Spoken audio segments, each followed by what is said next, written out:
Somewhere I read of the freedom of speech, of the freedom of assembly, the right to protest far right.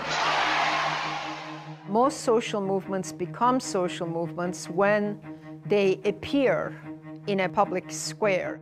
These are informal spaces of deliberation and communication.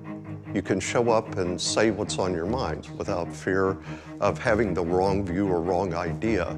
In ancient Athens, they called it the agora. It was a marketplace in exchanging ideas. In the 18th century, coffee houses in England did some of the same things. The French salons invited aristocrats, philosophers, and sometimes even kings, but the vast peasantry was left out. Every public has been limited by race, by gender, by class. But we have the possibility now of a virtual public square where ordinary people can deliberate and find common citizenship across not just ethnicity and race and gender, but across nations. We are living in an era of global communication.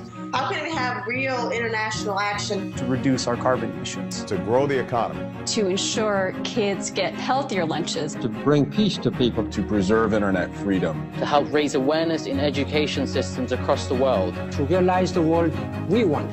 The old public squares never go away, but the question becomes, what are the possibilities now?